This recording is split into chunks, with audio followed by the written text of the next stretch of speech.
অত্যন্ত গুরুত্বপূর্ণ কয়েকটি কথা আমি বলছি।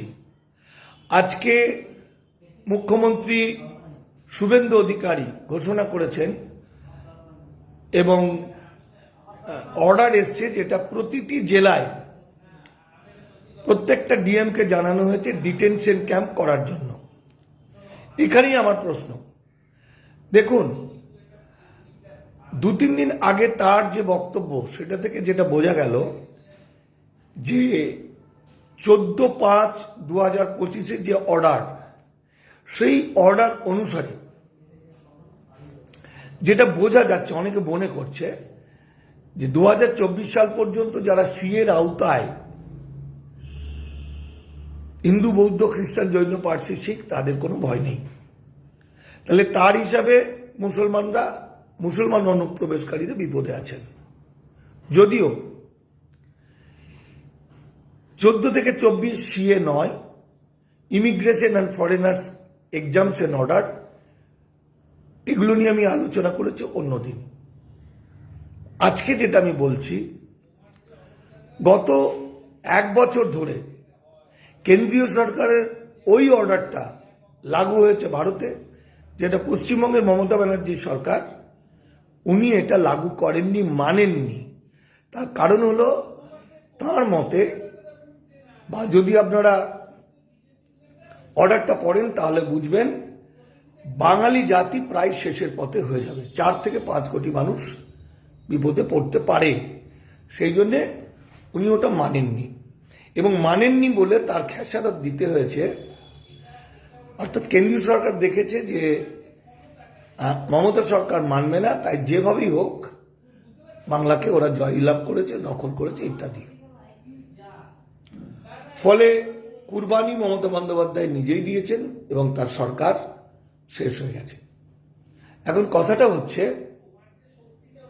গত 1 বছরে বাংলাদেশি মুসলমান অনুপ্রবেশকারী প্রায় বহুজনকে পুশব্যাক করা হয়েছে। এখন আর 7 থেকে 10 দিনের মধ্যে আশা করা যাচ্ছে যে কজন বাংলাদেশি অনুপ্রবেশকারী মুসলমান আছে তাদের সবাইকে পুশব্যাক করা হবে। ওই অর্ডারে লেখা যেগুলো আছে যে সরাসরি পুলিশ বিএসএফকে দেবে, বিএসএফ এর মাধ্যমে তাদেরকে ফেরত পাঠানো হবে। তো এই মানুষগুলো ফিরে যেতে চাইছিল, তারা এখন তাদের আর কোনো পয়সা কড়ি লাগবে না, সরকার তাদেরকে পুশব্যাক করে দেবে। তাহলে মুসলমানরা যদি 15 দিনের মধ্যে ফাঁকা হয়ে যায়, তাহলে জেলায় জেলায় ডিটেনশন ক্যাম্পগুলো কাদের জন্য? জেলায় জেলায় ডিটেনশন ক্যাম্পগুলো কাদের জন্য করা হয়েছে, এটা একটা বড় প্রশ্ন। এইবার আসল জায়গাটা, যদি আপনারা অর্ডারটা পড়েন, এই অর্ডারটা আপনারা পাবেন নাগরিকত্বের সার কথা বলে আমার যে বইটা, এই বইটার পিডিএফ আমরা প্রচুর পরিমাণে দিয়েছি। অনেকের কাছ থেকেই পিডিএফ কালেক্ট করবেন। ওই বইয়ের 172 পাতা সম্ভবত, এখান থেকে 10 পাতা এই অর্ডারটা দেওয়া আছে। ওই অর্ডারটা যদি খুব ভালো করে পড়েন তাহলে দেখবেন যে সেখানে হিন্দু উদ্বাস্তুরা বেশি বিপদে পড়ে যাবে।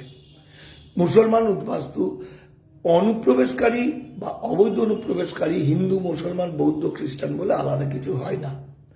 অর্থাৎ হিন্দু উদ্বাস্তুরা যারা সিএতে আবেদন করেননি, সেই কোটি কোটি মানুষ বিপদে পড়বেন, তাদের পুশব্যাক করা হবে, ডিটেনশন ক্যাম্প তাদের জন্য, হিসেব তাই বলছে। এবার তাহলে প্রশ্ন হলো, আমরা কি তাহলে এতদিন মিথ্যা কথা বলেছিলাম? আমি মানিক ফকির আর দামাল বাংলা যে বলেছিলাম যে সিএতে আবেদন করবেন না, কেন তার কারণটা আপনারা মাথায় নেননি। এবার একটু বুঝুন এবং বাঁচার চেষ্টা করুন। দেখুন, আমাদের কথা গুরুত্ব না দিয়ে গত 2 বছরে সরকারের হিসেব অনুসারে 25,000 মানুষ সিএতে আবেদন করেছেন এবং 400 মানুষ সার্টিফিকেট পেয়েছেন। হতে পারে গভর্নমেন্টের এই রিপোর্টটা 2 মাস আগের। তাহলে আমি তর্কের খাতিরে যদি ধরে নিই 25,000 নয়, ওটা 40,000 আবেদন করেছে, এবং 400 জন নয়, ওটা 1,000 জন আবেদন করেছেন। তাহলে তাই যদি হয়, তাহলে যারা আবেদন করেছেন তারা 1% সার্টিফিকেট পেয়েছেন। তাহলে 2 বছরে যদি 400 জন সার্টিফিকেট পায়, আর এখন যেভাবে আগ্রাসন নেমে এসেছে, যেভাবে এক প্রকার তাড়া করা হচ্ছে, লক্ষ লক্ষ মানুষ, যদি 5 লাখ মানুষ আবেদন করেন, তাহলে সেই সিএ সার্টিফিকেট পেতে কত বছর লাগতে পারে? আর এনআরসি স্টার্ট হতে মাত্র 6 মাস থেকে 1 বছর। তাহলে 6 মাস থেকে 1 বছরের মধ্যে কি 5 লাখ, 10 লাখ, 20 লাখ, 25 লাখ, 30 লাখ সার্টিফিকেট দেওয়া যাবে? না, যাবে না। তাহলে বুঝতে হবে যে ডিটেনশন ক্যাম্পগুলো কাদের জন্য তৈরি করা হয়েছে। এখন আমাদের কথা, যারা সিএতে আবেদন করছেন, সিএ আবেদনের মূল উদ্দেশ্যটা এবার বুঝে নিন। কারণ আবেদন করার সময় লিখতে হচ্ছে যে ব্যক্তির, আবেদনকারী মা বাবা বাংলাদেশি, আবেদনকারীর স্ত্রী বা স্বামী বাংলাদেশি, এই তথ্যগুলো গভর্নমেন্টের কাছে চলে যাচ্ছে। আবার যারা সিএতে সার্টিফিকেট পাচ্ছে, সেই সার্টিফিকেটে লিখে দেওয়া হচ্ছে যে সার্টিফিকেট প্রাপক বাই ন্যাচারালাইজেশন ইন্ডিয়ান সিটিজেন হচ্ছেন ঠিকই, প্রিভিয়াস তার ন্যাশনালিটি ছিল বাংলাদেশি, বর্তমানে সে ইন্ডিয়ান সিটিজেন, কিন্তু তার মা বাবা এবং তার স্ত্রী বা স্বামী তারা বাংলাদেশি। তাহলে বাংলাদেশি মানুষ মানে মা বাবা মানে তার ভাই, দাদা, বোন, দিদি এবং তাদের ছেলে মেয়ে, এবং স্ত্রী বাংলাদেশি মানে নিজের সন্তান, ছেলে মেয়ে ইত্যাদি। এরা যদি বাংলাদেশি হয়ে থাকে, মানে সার্টিফিকেটে লিখে দিচ্ছে, তার মানে সেন্ট্রাল গভর্নমেন্ট থেকেই লিখে দিচ্ছে, তাহলে পশ্চিমবঙ্গে তারা বাস করছে কিভাবে? অবৈধ অনুপ্রবেশকারী কি বাংলাদেশ পশ্চিমবঙ্গে বাস করতে পারে? তাদের কি পশ্চিমবঙ্গে বাস করার জন্য লাইসেন্স আছে, ভিসা আছে? নেই। তাহলে তারা বিপদের মধ্যে আছে। এটা থেকে বাঁচার যে রাস্তা, এই যে লাস্টের যে অর্ডার, এই অর্ডার অনুযায়ী বাঁচার যেটা রাস্তা, সেটা আবার একবার বলছি, অবৈধ অনুপ্রবেশকারীরা কোনোদিন ভারতবর্ষের নাগরিকত্বের আবেদন করতে পারে না। অবৈধ থেকে বৈধ হতে গেলে আপনারা মিনিস্ট্রি অফ হোমে ঢুকে এলটিভি লিখে, লং টার্ম ভিসার 1 থেকে 11 পাতা আছে, তার মধ্যে 8, 9, 10, 11 4 পাতা হচ্ছে অফার। ওই 4 পাতার অফার অনুযায়ী যদি এলটিভিতে আবেদন করে দেন, তাহলে যেদিন আবেদন করবেন সেদিন থেকে বৈধ বিদেশি হয়ে যাবেন, আপনাদের আর ধরতে পারবে না। সুতরাং নাগরিকত্বের সার কথার পিডিএফ যেভাবেই হোক, যেখান থেকেই হোক, আপনারা সংগ্রহ করুন। আর যাদের কেনার সামর্থ্য আছে, অ্যামাজন থেকে তারা কিনতে পারেন। 200-250 টাকা এরকম দামের কোনো বই, এবং সেই বইয়ের মধ্যে দেখবেন এলটিভি কি করে পাওয়া যায়, এলটিভির নিয়মটা কি কিভাবে ছাড় পাওয়া যেতে পারে। শুধু তাই নয়, এই যে মুখ্যমন্ত্রী বললেন 14/5/2025 যে অর্ডার, যেটা লাগু হয়ে গেছে, সেই গোপন অর্ডারটাও আমার ওই বইটাই দেওয়া আছে। ওই গোপন অরিজিনাল অর্ডারটা বইটার মধ্যে দেওয়া আছে। আবার বলছি, ওই বই থেকে আপনারা সবটা সংগ্রহ করতে পারবেন। ফলত এই মুহূর্তে আমাদের রাজ্যে চালু হয়ে গেছে সেই অর্ডারটা মোটামুটি অর্ডারটার যেটা বক্তব্য, ডিটেক্ট, ডিলিট অ্যান্ড ডিপোর্ট। বাস্তবে কারা আইন অনুসারে ভারতের অবৈধ অনুপ্রবেশকারী কোনো হিন্দু, মুসলমান, বৌদ্ধ, খ্রিস্টান, জৈন হয় না। যারা অবৈধ অনুপ্রবেশকারী, যে কোনো ধর্মের বর্ণের, তারা বিপদে পড়বেন। বিশেষত মুসলমানদের ক্ষেত্রে যেটা বলা হচ্ছে, মুসলমানদেরকে পুশব্যাক করা হচ্ছে, তারা ফাঁকা হয়ে যাবে। আর জেলায় জেলায় ডিটেনশন ক্যাম্প হচ্ছে, সেই ডিটেনশন ক্যাম্পে কারা থাকতে পারে সেটা বুঝবেন। যেমন 2024-এর 31শে ডিসেম্বরের পরে যারা এসছেন, হিন্দু হোক আর যেই হোক, তাদের ডিটেনশন ক্যাম্পে রাখা হবে। আর 2014 থেকে 24-এর মধ্যে যারা এসেছেন, তারা যদি আশ্রয় চান ভারত সরকারের কাছে, তাহলে পোর্টালে আবেদন করবেন। ধর্মীয় নির্যাতনের কারণে এসছেন, ভারত সরকার তাকে কোনোদিনই সিএতে নাগরিকত্বের সুযোগ দেবে না, কিন্তু তার ভোটার কার্ড, প্যান কার্ড, আধার কার্ড, পাসপোর্ট, সরকারি চাকরি ইত্যাদি থাকবে না, কিন্তু তারা ভারতে থাকতে পাবেন, যেটা বিজেপি বলছে যে হিন্দু হলে কোনো অসুবিধা নেই, হিন্দুরা থাকতে পাবে মানে ওইভাবে থাকবে। তাহলে আমি আমার শেষ কথাটা বলছি, সেটা হচ্ছে সিএএ তে সরাসরি আবেদন করে তার নাগরিকত্ব পেতে আপনারা যদি মনে করেন আপনি বাঁচলে বাপের নাম, আমি সার্টিফিকেট পেলাম, ভালোই আছে, আমি নাগরিক হয়ে গেলাম, তো আমার মা বাবা বাড়ি ঘর ছেলে পিলে তাদের নাতি পুতি বেনাগরিক হলে আমার দেখার দরকার নেই, সেটাতেও আপনারা আবেদন করতে পারেন সিএতে। কিন্তু এখন এই যে 25,000 আবেদন হয়েছে বা 40,000 আবেদন হয়েছে, ওটা 40 লাখ হতে বেশি সময় লাগবে না। ফলে সেই ততদিনে এনআরসি তো স্টার্ট হয়ে যাবে 1 মাসের মধ্যে, কিছুদিনের মধ্যেই, মানে 1 বছরের মধ্যে। কারণ এনআরসির কাট অফ ডেট 1952 সাল। ফলত আমার মনে হয় আইন অনুযায়ী অত্যন্ত গুরুত্বপূর্ণ এবং প্রয়োজনীয় হচ্ছে লং টার্ম ভিসাতে আবেদন করা। অনেকে বলবে লং টার্ম ভিসাতে তো পাসপোর্ট ভিসা লাগে। দেখবেন লং টার্ম ভিসাতে একটা অফার দেওয়া আছে, যেটা আমি বহুদিন ধরে বলছি।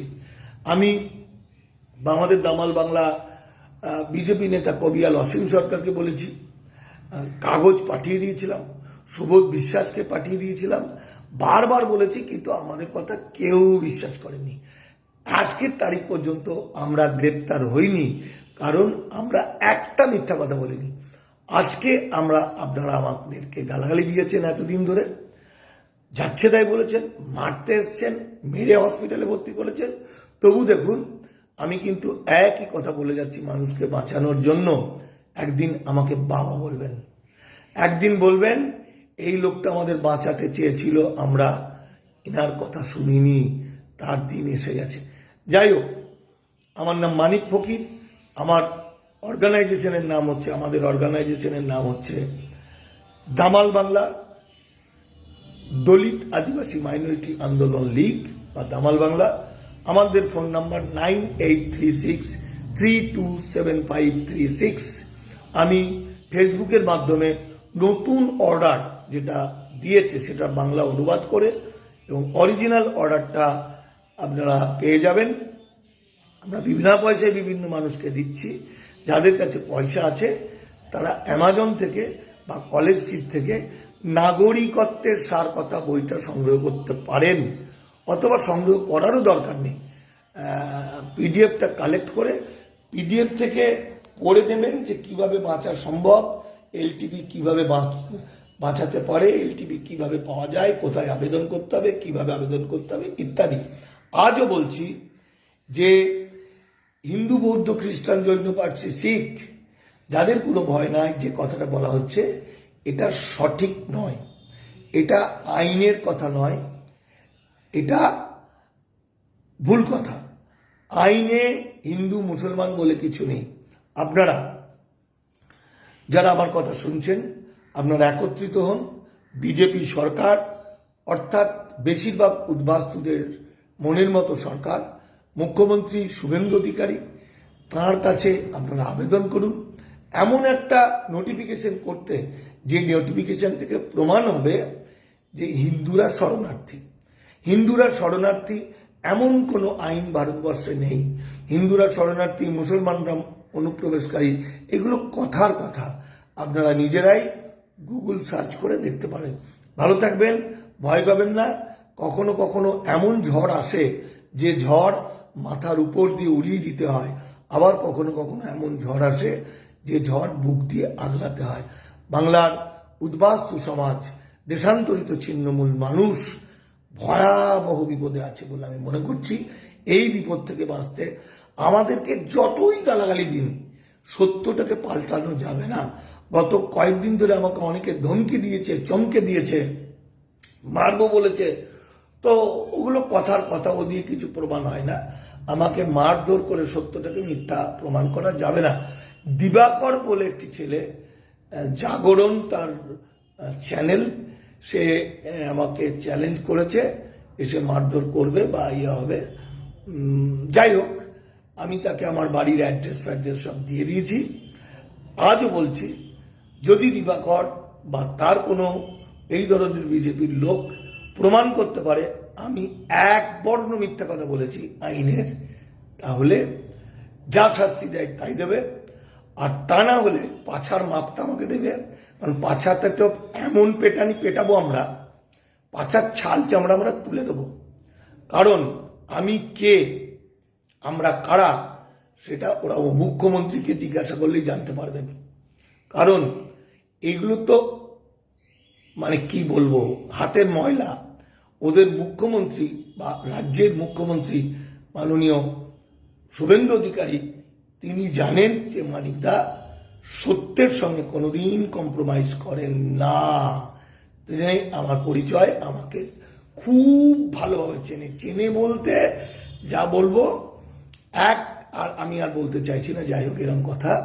ফলে আমরা যদি মিথ্যা কথা বলতাম তাহলে অনেক আগে গ্রেপ্তার হতাম। আমি কিভাবে বলছি সেটা বড় কথা নয়, বড় কথা কি বলছি।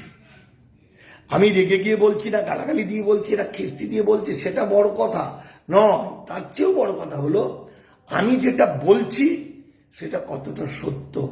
উদ্বাস্তু বাঙালিদের জন্য দীর্ঘদিন লড়াই করেছি, কিন্তু তারা আমাদের কথা শোনেনি, উল্টা গালাগালি দিয়েছে বলে আমরা অভিমান করে তাদের হয়ে আর সিএ নিয়ে কোনো কথা বলিনি। ফলত তারা বিজেপি প্রচার করেছে যে আমরা মিথ্যা কথা বলেছি। না বন্ধু, 100% সত্যি কথা বলেছি।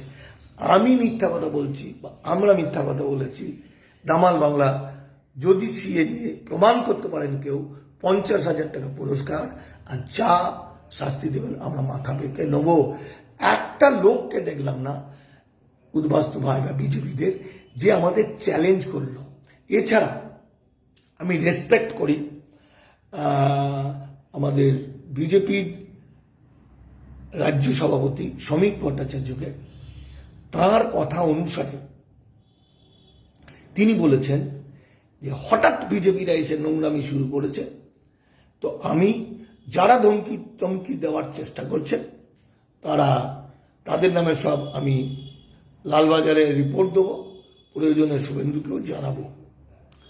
ফলত মানুষকে বাঁচাতে, বাংলাকে বাঁচাতে, বাঙালিকে বাঁচাতে আমাদের লড়াই চলবে। আবার বলছি, নাগরিকত্বের সার কথা পিডিএফটা কালেক্ট করুন, কালেক্ট করে কি করে বাঁচা যায় তার রাস্তাগুলো দেখে নিন। কারণ নতুন যে অর্ডারটা এসছে, যে অর্ডারটা পশ্চিমবঙ্গকে ধ্বংস করে দেবে, যে অর্ডারটা মুখ্যমন্ত্রী লাগু করেনি, যে অর্ডারটা লাগু করেনি বলেই তাকে তার মুখ্যমন্ত্রিত্ব ছাড়তে হলো। তার কারণ মুখ্যমন্ত্রী যদি লাগু না করেন, না যদি শুভেন্দু অধিকারী এটা লাগু না করে, তাহলে এই যে কোটি কোটি মানুষের সম্পদ, জমি জায়গা, টাকা পয়সা, সেটা কেন্দ্রীয় সরকার নিতে পারবে না। অবৈধ অনুপ্রবেশকারীদের যে আইন, সেই আইন ভয়াবহ। সুতরাং মুখ্যমন্ত্রী যেটা বলেছেন 2024-এর 31শে ডিসেম্বরের মধ্যে সিএ আওতা বলে কোনো কথা হয় না। কি মানে বলতে চেয়েছে বুঝিনি। 2024 থেকে 24 পর্যন্ত, 14 থেকে 24 কোনো সিএ নয়, immigration and foreigners examination order. এটাই আমার গবেষণা। আমি নাগরিকত্ব বিষয়ে গবেষণা করি। আমার ইন্ডিপেন্ডেন্ট রিসার্চ আজকে পৃথিবীর বিভিন্ন প্রান্তে পাঠানো হচ্ছে বাঙালিদেরকে বাঁচানোর জন্য। ভালো থাকবেন, ভয় পাবেন না। তাড়াতাড়ি এলটিভিতে আবেদন করে, যেদিন আবেদন করবেন সেদিন থেকে আপনি বৈধ বিদেশি হয়ে যাবেন। তারপর আবেদন করার পর যদি সার্টিফিকেটটা পান, তখন আপনারা সিএতে আবেদন করবেন। না হলে সিএতে আবেদন করার পাওয়া তো দূরের কথা, হাজার কত মানুষ আবেদন করেছে আর কজন মানুষ পাচ্ছে, আর পেলেও ওটা ফ্যামিলি ট্রিটাকে ওরা গভর্নমেন্ট চিহ্নিত করে দিচ্ছে বাংলাদেশে বলে। ভালো থাকবেন, নমস্কার। খুব ভয়ঙ্কর দিনের মধ্যে আমরা আছি। এবং সবচেয়ে বড় কথা, শেষ কথা আমি বলি, শুভেন্দু অধিকারী থেকে শুরু করে যারা বিজেপির বড় বড় নেতা, এরাও বাঙালি, এরা আইনগুলো জানেন না। মুখ্যমন্ত্রী মমতা বন্দ্যোপাধ্যায়ের পাশাপাশি ঘুরে থাকা আমলারা যেমন তাকে সঠিক বার্তাটা দেয়নি, আইনের ব্যাখ্যাগুলো দিতেন না, এই মুখ্যমন্ত্রী কেউ কিন্তু সঠিক আইনি ব্যাখ্যা কেউ দেয় না, আর তাদেরও পড়ার সময় নেই। ফলত বাঙালি এক ভয়ঙ্কর অবস্থায় আছে। এখান থেকে আমাদের উত্তরণ হতে হবে, আমাদের জয়লাভ করতে হবে, বাঙালির জয়গান গাইতে হবে। নমস্কার।